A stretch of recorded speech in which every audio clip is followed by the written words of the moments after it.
Hey guys, Stel here and welcome to a new video. As you might have seen by now, the Ultimate Admiral Dreadnought's multiplayer DLC has been released. And that's exactly the topic of this video. Not so much a discussion of the gameplay, but more a discussion about the whole drama that's happening around it. Before we get into that, I think it's important that you know where I stand. The devs have never paid me a cent. I don't have an affiliate deal with them. They've never done any sponsored content. There's nothing.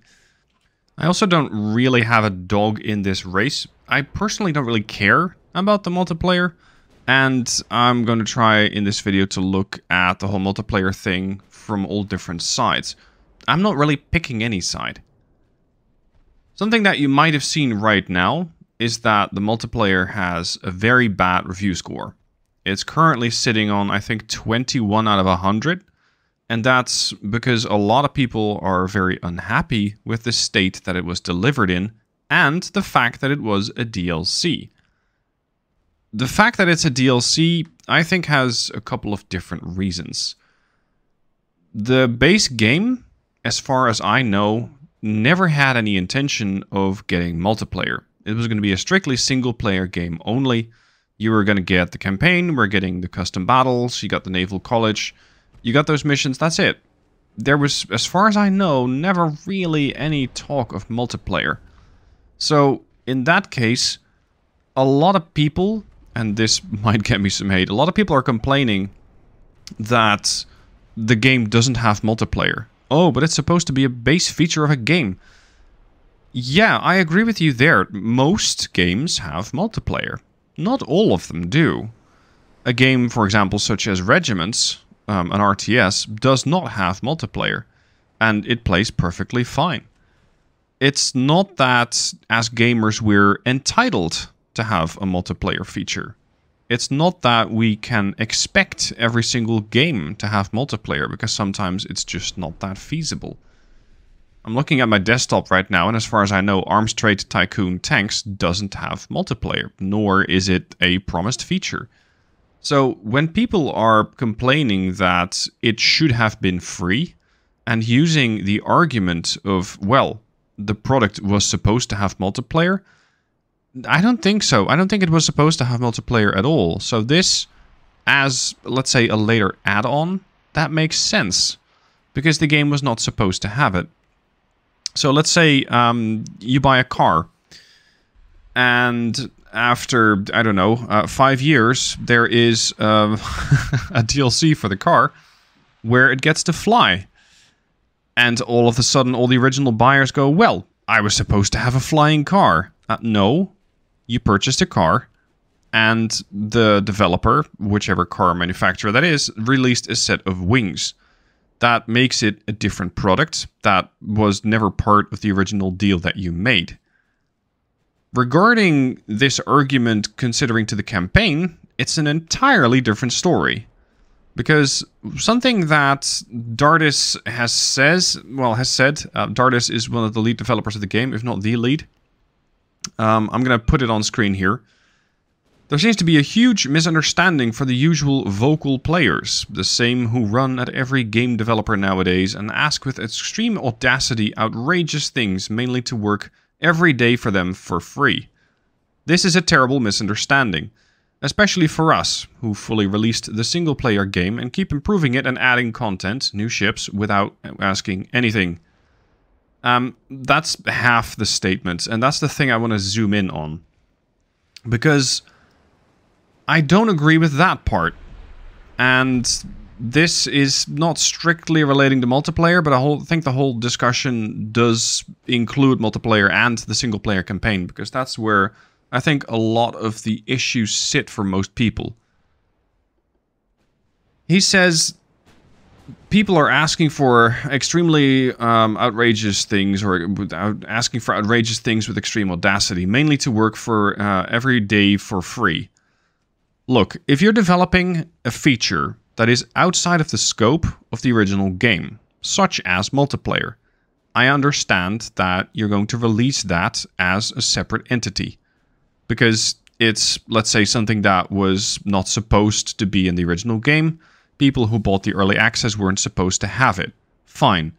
However, then going on about having people be extremely audacious and expecting them to work for free, and them adding new content, new ships without asking anything, that's where I draw the line. Because when you look at the single player campaign, that's where a lot of the issues sit. There are a lot of mechanics that are not properly explained. There are still bugs. There is still no formation editor. There are still some things in the game, such as the, let's say, the pen indicator. Is your shell going to actually deal damage, yes or no? That seems to get it completely wrong every single time. I'm looking at a campaign right now. I'm running a campaign where ships have essentially no armor. Like, that is something that is part of the base game. If you release a game into early access, which they did, you're basically saying, hey, we're working on this title, I'm going to give you a discount because it's not finished yet, and we will keep working on it until it is at such a point where we consider it released. That's where the rub is. Because most people, well, I'm not going to say most people, there's a group of people, me included, who think the game is not finished. They see the game with all of its warts, all of the things that are not finished yet, and they're going, hold on, wait a second, this is not what I paid for. Because what I paid for was going to be a game that you were working on at the time that was supposed to have features X, Y, and Z, such as a working single-player campaign, the ability to design your ships, the ability to do combat. And while those things are technically all there, the way that it works, or doesn't work, that's where the problem is. Because the way that the developers are treating it right now and saying, well, we keep improving it and adding content and new ships without asking anything, yeah, that's kind of the premise of early access, dude. That's kind of how that works. You have already been paid. You have already accepted the money. You have already accepted the deal. And the deal on your end, your deliverable, was to keep adding to the game. Up until such a point where you fulfilled your promise, and to a point where it's going to be at, let's say, a playable level, with ideally very few bugs, with good optimization. And if you want to keep adding additional hulls, additional ships, additional mechanics, fine. It's great that you care that much about the game that you want to keep adding to it. But if making money, and that's exactly what he said, if we are expecting them to work for free, well, they should have had a slightly different business model. I understand that DLC is a paid DLC for multiplayer. I get that. But if you look at how Paradox does it, and somebody also commented this in one of the comments on the Steam forums about this, there are many other ways to make money outside of the original scope of Dreadnoughts. I, for example, would love to see the ability to play minor nations. I don't need a full tech tree. If you look at Paradox with their Hearts of Iron 4, give me a Dutch DLC and I'd probably buy it. I want to be able to play the Dutch, and there are probably many other people who are looking to play their own nation. So in that way, you can definitely make money. Continuing with Dartis' statement now, he says, even some people that have played the game for over 1,000 hours, even more than 4,000 hours, have the audacity to harass us, because somehow we need to do more and more for free. It is greedy to do otherwise. I'm not sure what he means with harassing them. Some people consider a negative Steam comment to potentially be harassment. Some people might desire nothing but positive praise on their, let's say, their game, which I get. It's their baby, but you're always going to have people who disagree with you. I'm not sure if that is what he means with harassment. Like, if it goes beyond that, if it goes beyond Steam comments, and if people are actually harassing them, I don't know, at home, through email, through whatever, then maybe there's a point to be made there, but I think the word harass is a bit contentious, shall I say, at this point.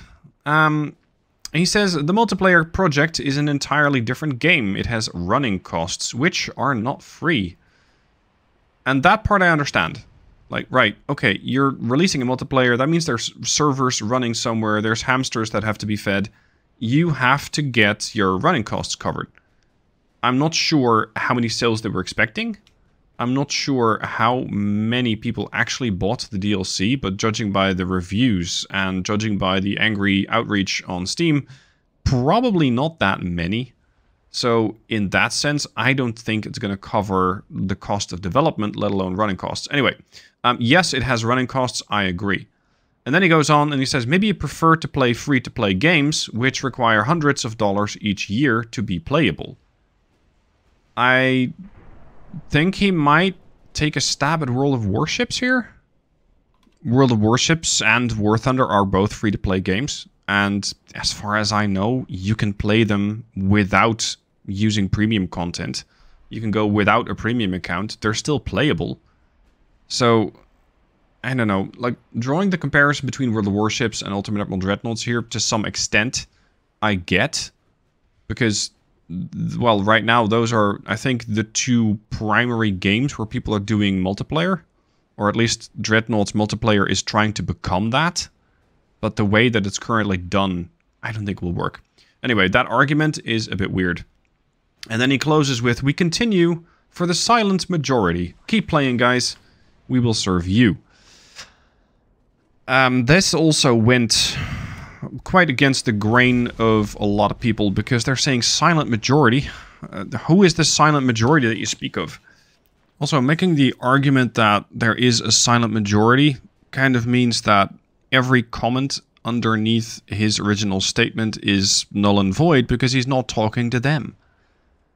Maybe not, but at least you're talking to involved players. Players who want to see what's best for the game. Players who are actually considering getting the DLC and are now looking for more information on it.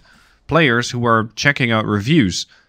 It might not be the silent majority that you're trying to serve, but it might very well be the players who would have been potential customers for this new DLC of yours. The way that the silent majority argument is made, it makes it very difficult to have, I'd say, an open and constructive discussion, because it basically means, hey, we're not talking to you.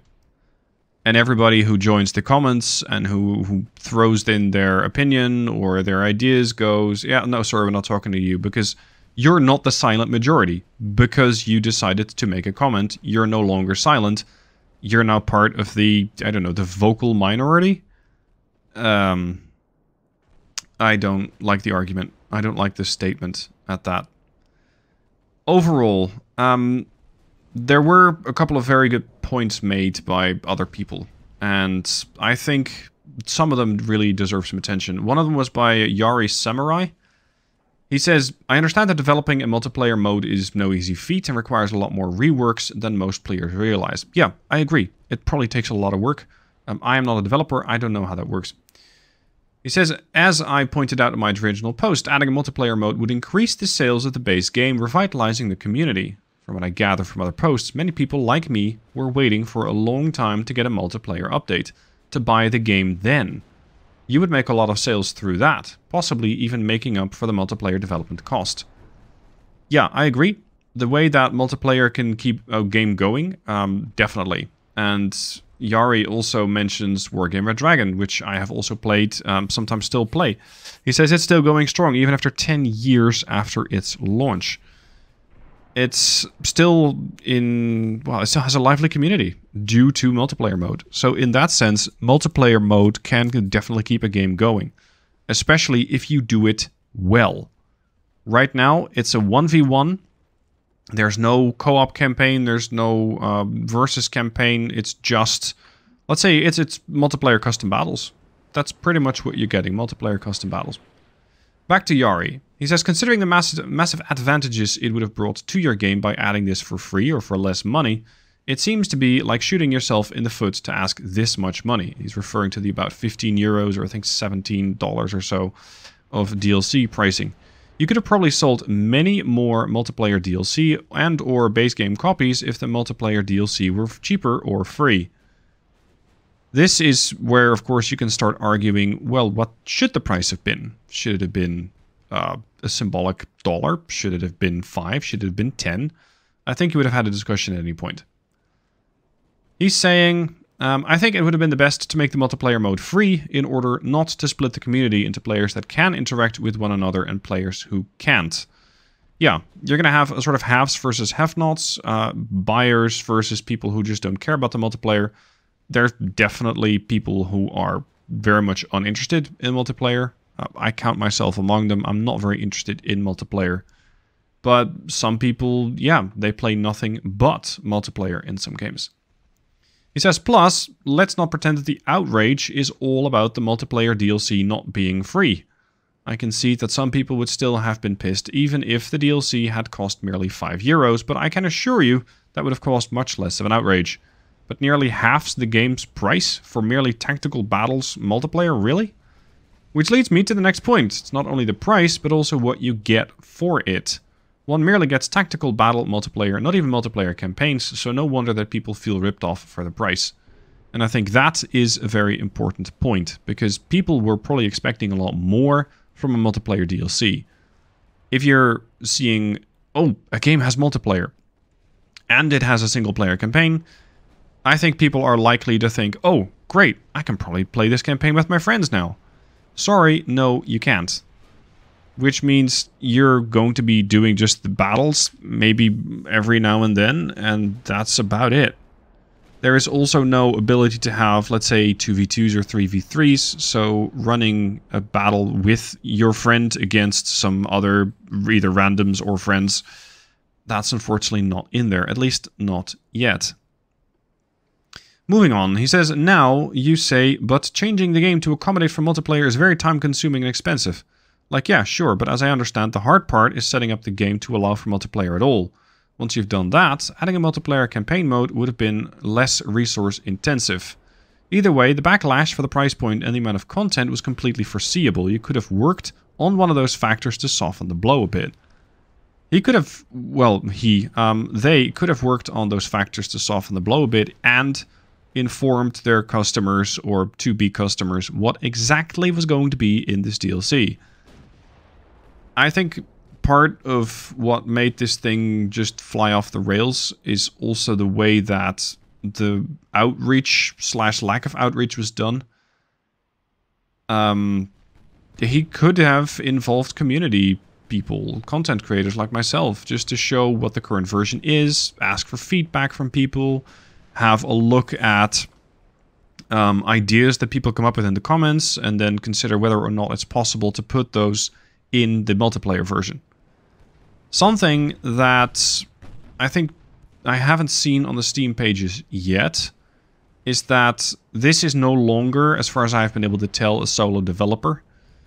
They're a studio that's been bought by a publisher, and it is possible that the publisher has gone and said, hey, you have a particular amount of money that you need to make for us. You have a quota, if you will.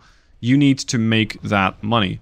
How you do that is up to you. And maybe the devs thought, oh, well, we can potentially throw together a multiplayer mode for Dreadnoughts and sell that as a DLC, and then we can potentially meet our quota.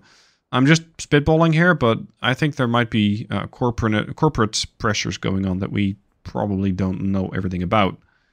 I think that these arguments are always a bit more layered, have more hidden strings attached, if you will, than we as players might be able to see.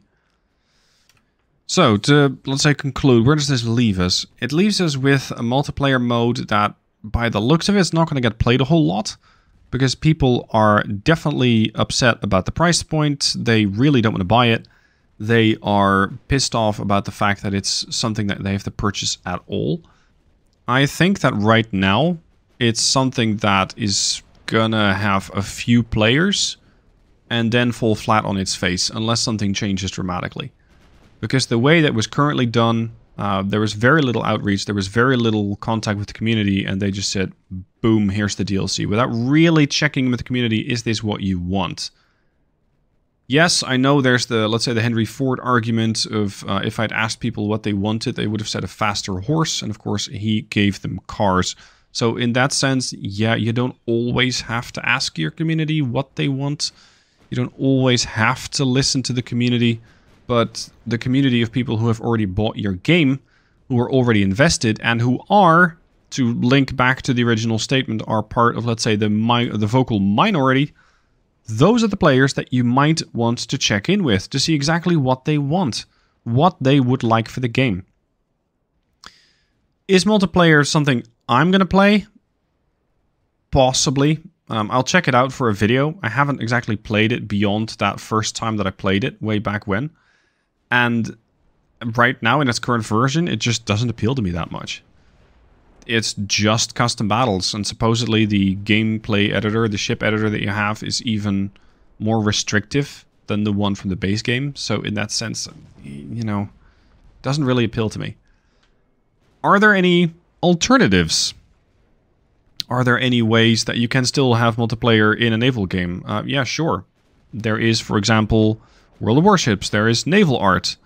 Naval art is something that you buy, but it comes with multiplayer, probably because the game was designed with multiplayer in mind. This game, Dreadnoughts, was not. And if you then try and tack it on, this is what we have. And this is the kind of, well, at least the way that it could have been handled is better. Seeing as they didn't, this is the way that the community seems to have responded. Alright, I'm going to wrap it up here. I'm looking forward to seeing what you guys think about it down below in the comments. I am going to do a multiplayer video just to show you what it is like now, so you can make up your own mind with that. But I did want to address the way that let's say that the statement was done by Dardis, as well as the way that the multiplayer was released. I think a lot of things could have been done better, could have been done different, and I hope that the studio is going to learn from it going forward. But we shall see in time how they take up the slack. Thank you for watching. I hope you've enjoyed. I hope it was a fairly neutral way of looking at it. It definitely will attract some dislikes, as some people are going to vehemently disagree with me. And that's fine. As long as we can have a constructive discussion about it, I'm all for it. So I'll be active in the comments to have a bit more of a discussion about this, so long as we can keep it friendly. Thank you for watching. I'll see you soon for more videos.